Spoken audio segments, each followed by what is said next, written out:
Samurai Takaichi, Japan has been pushing to break away from the pacifist constitution set up after World War II, while refusing to renounce to its militarist past.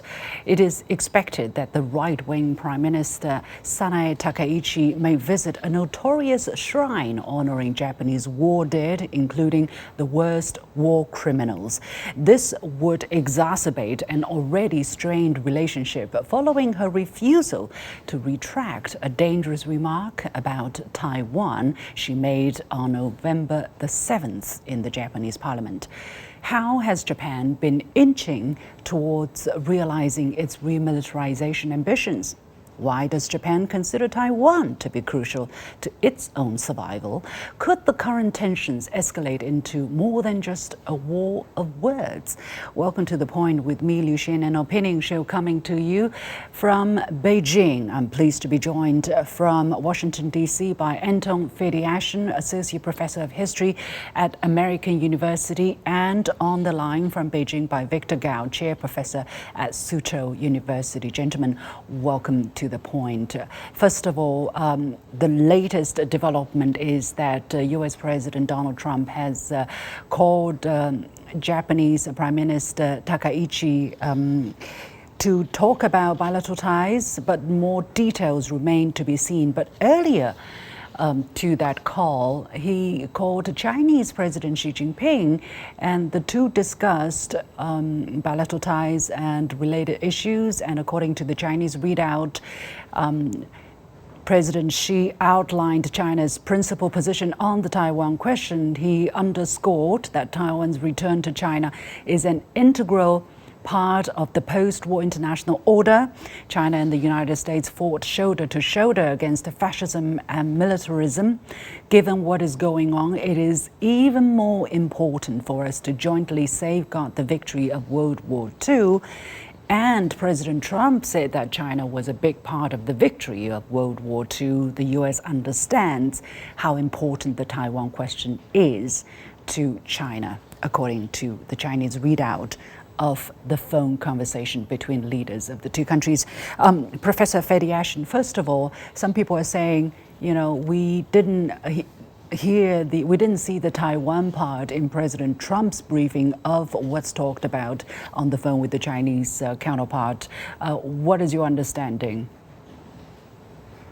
I think that the United States is continuing with its policy of strategic ambiguity, and the Trump administration has not departed from it.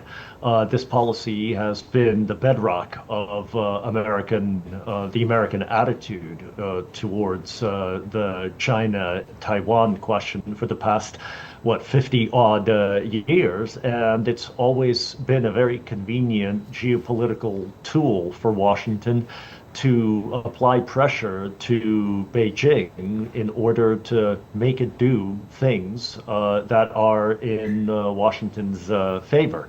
So I don't see this as a radical departure in any way. Readouts, of course, are always selective, so we have to be careful. But what is interesting to me is the fairly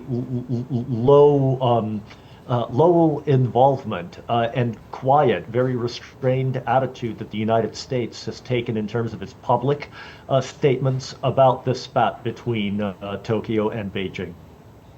Let's get back to what exactly was the post-World War II order, as the two presidents were talking about, and especially when it comes to Japan, the terms of territory and Japan's powers. What are the limitations? Let's revisit the Constitution of Japan, which is still the Constitution of Japan today. It was promulgated in 1946 and it came into power in 1947, and Article 9 of that Constitution says that aspiring sincerely to an international peace based on justice and order, the Japanese people forever renounce war as a sovereign right of the nation and the threat or use of force as means of settling international disputes. In order to accomplish the aim of the preceding paragraph, land, sea and air forces, as well as other war potential, will never be maintained. the right of belligerency of the state will not be recognized. So it is very clear. Professor Fediashin, once again, why was Japan given such a restrictive constitution? It is now called the Peace Constitution. This was the Asian equivalent of what was done to Germany after the Second World War. And of course, those were the two main powers that fought the Grand Alliance of the United States, the United Kingdom, and the Soviet Union, with the USSR, of course, and the United States contributing the overwhelming bulk of both the economic and the military potential that resulted in their defeat. And both countries, of course, Germany in the western part of Eurasia and Japan in the eastern part of Eurasia and across the Pacific, Indo-Pacific region, they were highly developed, they were economically advanced, and they did an enormous amount of damage during their expansion. And so part of the post-World War II settlement was to ensure, in the case of Japan, that Japanese militarism would never be allowed to run amok again. And let's remember that initially, while Japan was under American occupation, its economic life was also fairly carefully controlled and overseen by the United States. But then once the Korean War broke out in June of 1950, that really was a blessing for Japan in a certain sense, because it is what ended the American occupation. It is what allowed the Japanese economy to roar back to life. And for the next 70 years, Japan had been developing with spectacular success economically, but always under the careful watch of the United States to make sure that its economic potential never turned to military means. And that came at the cost of this dampening, this constant pressure on Japanese nationalism. And that's the story, an oversimplified story of the past 70 years. But of course, it's the legacy not only of the Second World War, but of Japanese imperialism in the Far East that was supposed to be defanged and declawed in 1945. Yeah, let me try to get back to Victor on the line. And by the way, we are joined on the line by Joanna Lei, a former Kuomintang legislator. She's joining us from the province of Taiwan. Welcome to Joanna. I'll get to Joanna in just a moment. Let me try to get back to Victor. Victor, exactly why was Japan given such a very restrictive constitution at the end of the Second World War? And it seems that what Japan experienced after its defeat in the Second World War, after its unconditional surrender, was still different from what happened to Nazi Germany, for instance. Thank you very much for having me. Let me put several very important facts on the table. And this is all that matters for what Prime Minister Takaichi is doing in terms of violating all these commitments. First of all, Japan unconditionally surrendered back in 1945. Secondly, Japan unconditionally surrendered to China, the United States, the former Soviet Union, and the United Kingdom. This is a fact. Now, thirdly, there were unconditional surrender instruments that Japan entered into, committing not to launch any crimes or aggression, etc. So this is also carved in stone. No one can overturn that. Now, then there was the United Nations Charter signed in 1945, with the composition of the United Nations Security Council with 5 permanent member states, each with a veto power. And these 5 permanent member states, China, the United States, the former Soviet Union, Great Britain, and France, were all the victor nations back in the war ending in August 1945. Now, in the UN Charter, there is an enemy state clause, meaning if Japan, Germany, and Italy constitutes threat or launch aggression again, then each and all of the 5 permanent member states, the victor nations, have the right to launch military strike against each of these enemy states on their own without going through an authorization of the Security Council of the United Nations. Now, this is very important because this has always been a Damocles sword overhanging above these 3 enemy states. Now, allow me to say, in the subsequent years, there were attempts to overturn the enemy state clause. For example, going through the United Nations General Assembly, adopting resolution, etc., etc. However, if you understand how the United Nations is set up, for removing such clause, you need to amend the United Nations Charter, which need to acquire the 5 permanent member states, permanent members of the Security Council of the United Nations, to cast unanimous votes in support of such amendment. No such vote has been obtained. None of these 5 permanent member states of the United Nations Security Council have ever unanimously agreed to amend the United Nations Charter. Therefore, as of today, the enemy clause in the United Nations Charter remains as it is. Therefore, legally speaking, it is still valid. Yeah. Now, all this is for the background. Does that mean, Victor, since you talk about it, let me follow up. Does that mean, and now that China has reminded the United Nations and all its members that China still enjoys this right, this legal right enshrined in the UN Charter, does that mean if Japan ever dares to intervene militarily in, the waters of Taiwan or on a so-called Taiwan contingency, China will strike back and without having to obtain an authorization or endorsement from the UN Security Council? I'm trained as a lawyer. I'm licensed in the state of New York. Based on my legal training and my qualification as a lawyer, let me tell you, from the Chinese perspective, China is already fully prepared by this enemy clause in the United Nations Charter to strike at Japan unilaterally to prevent Japan from ever escalating in the direction of war or a threat of war.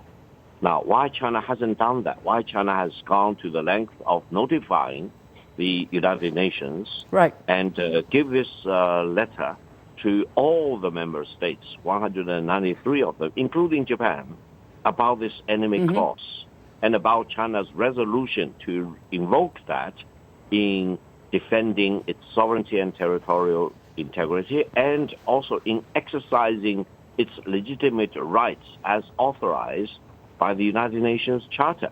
I think China wants to have peace with Japan, with the United States, with anyone else in the world. And China does not want to use war as an instrument to solve any problem.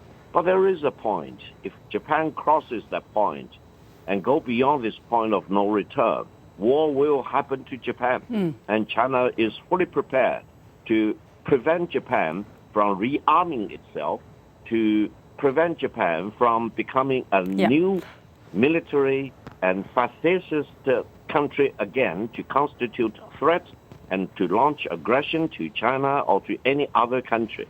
Now, this is the moment of truth, and I think the moment of truth is coming very soon. And in this overall context, the presidential call between President Trump and Chinese President Xi Jinping is very important, and the subsequent call between President Trump and Prime Minister Takaichi is also very important. I want to remind everyone in the world, we are at the threshold of war or peace as far as Japan is concerned. And Japan, as unconditionally surrendered in 1945, has no right at all to rearm itself, to possess nuclear weapons, or to constitute military threat to China or any other country to which it unconditionally surrendered back in 1945. Okay. Victor, stay with us. Let me go to Joanna in Taiwan. Joanna, what is your take watching all of this from the province? And especially it seems that Japan has been vaguely pointing to Taiwan as a country instead of part of China, which is against its promise made to the Chinese government officially. And again, Japan seems to think that the security of Taiwan, involving Taiwan, somehow is related to the survival of Japan. Is there a logic behind that? Well, certainly the most burning issue at this moment is linking Taiwan and the potential security in the Taiwan Strait to the survival threat definition of Japan, which is the highest level. But with all the historical facts, let's add one more. The post-war order is in Cairo Declaration reversed the situation of Shimonoseki Treaty. That's 1895. That Taiwan was at that point ceded to Japan. So if we take all of the post-war order into consideration, A, it reverted Japan's former aggression towards China and ceding Taiwan to Japan's control. It got reverted. Secondly, there is a new clause restricting Japan to rearm itself to become another aggressor yet again. So if we look at today's situation, we need to put the two into consideration and take Taiwan issue very seriously because it was formally reversed in 1945. So now there are three issues that we need to consider. One, does the U.S. still believe that Japan should honor Article 9? Because Article 9 was essentially written by the United States at the post-war settlement. Secondly, if there is a Sino-Japanese conflict, as seemingly indicated by Takaichi, then would the United States be a disinterested party? Because Takaichi seems to believe that the U.S.-Japan treaty may be a backstop for her so that she can rely on U.S. participation and supporting her. So United States needs to be very clearly that should there be a provoked Sino-Japanese conflict in the region, will United States be a disinterested party or part of the joint alliance? And the thirdly is what Victor said. What would the world society do, especially in the UN, as far as Japan's rearming or military expansionism? Will the world do something to honor the post-war settlement in which Japan was defined as an enemy state and its right was further restricted by UN? So, A, will United States allow Japan to continue disregard Article 9? B, is United States ready to be a part of a potential conflict, or it will remain to be a disinterested party? And three, will the world community, especially in UN, do something about this most aggressive statement in the Diet as a present Prime Minister by any Japanese leader so far? Very, very good questions and very well asked. I have been told that we can be joined on the line by Peter Chan, Research Associate with the Malaysia-China Friendship Association. Mr. Chan, what is your take of the situation after decades of efforts trying to remilitarize instead of abiding by its peace constitution? Exactly where is Japan trying to go? What is its strategic ambitions? Malaysia, Southeast Asia at large with a lot of apprehension. When Prime Minister Takaichi was in Kuala Lumpur for the ASEAN summit, she visited a Japanese cemetery purportedly to pay respect to the Japanese soldiers who died in World War II, without mentioning a single word of the atrocity, of the pain and suffering that the Imperial Japanese Army inflicted upon Malaysia and Southeast Asia.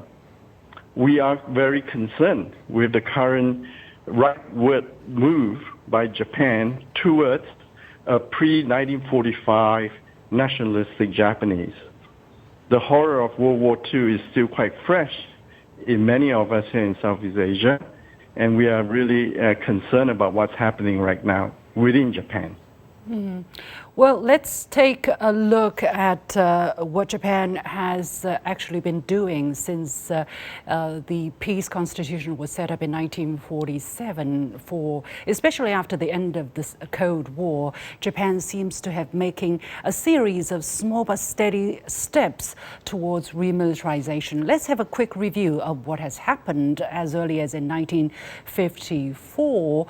In that year, Japan argued that Article 9 of the Peace Constitution did not eliminate the inherent right of individual self-defense.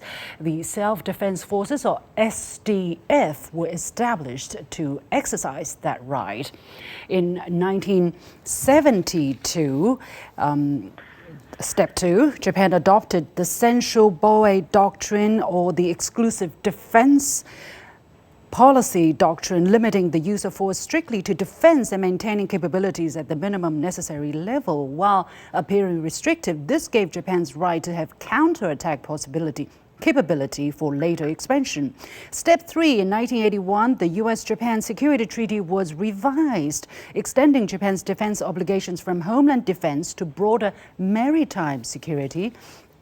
Step 4, in 1992, Japan enacted the PKO Cooperation Law, allowing SDF participation in UN peacekeeping operations, the first legal basis for SDF missions abroad. Step 5, in 1995, situations in areas surrounding Japan law was passed, permitting the SDF to provide support to U.S. forces in situations in areas surrounding Japan, effectively deepening SDF involvement in U.S. operations beyond Japan's borders. Step 6, in 2003, Iraq Reconstruction Support Special Measures Law was enacted to facilitate the first ground SDF deployment into an active conflict zone, breaking the long-standing prohibition on entering combat areas. Step 7, in 2007, Japan's defense agency was elevated to a ministry, completing the institutional normalization of the defense policy. Step 8, in 2014, former Prime Minister Shinzo Abe bypassed due procedure and misinterpreted the Article 9 of the Peace Constitution to allow limited collective self-defense in an existential crisis situation defined as an armed attack on a closely related country that threatens Japan's survival. Step 9, in 2015, a legislative package codified the 2014 misinterpretations, enabling the SDF to exercise collective self-defense, including protecting allied assets, among other powers. Step 10, in 2022, Japan revised the 3 securities documents declaring Japan would acquire counter-strike capability, including what was previously termed enemy-based attack capabilities. Japan also committed to raise defense spending to 2% of GDP within 5 years. The list actually goes on. Let me go back to Professor Fediashin here. What exactly has Japan been doing by deploying all of these seemingly legitimate words? What is Japan trying to achieve? It looks like the Japanese are returning to their sovereignty, but unfortunately in a very militaristic interpretation of it. In general, Liu, what's happening across the planet, and especially in Eurasia, which of course was affected by the Second World War most severely, is that the generation that fought it or that grew up during it, at least spent part of its childhood during the war or immediately after, has receded from the political stage.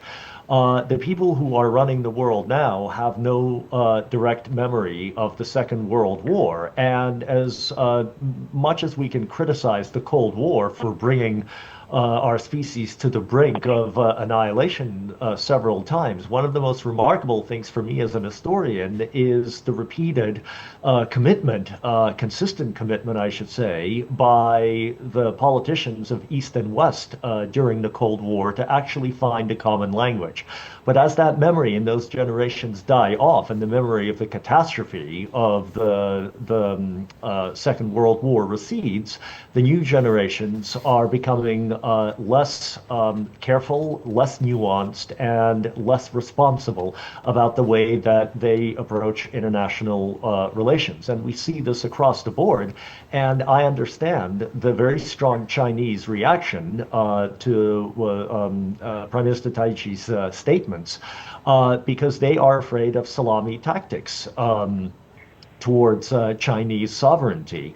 And they only have to look to the other western side of Eurasia to really become concerned about whether Japan ultimately wants to be an Asian nation and coexist with its Asian neighbors, or whether it wants to be an American ally, first and foremost, and potentially, in the worst case scenario, a proxy. And that is probably what's alarming Beijing the most. And I think that diplomacy is ultimately going to be the best answer here. Victor, what will be your suggestion as to what kind of message should President Trump send to his Japanese counterpart Takaichi here? You know, there seems to be some conflicting information as to exactly what is President Trump's policy when it comes to Japan.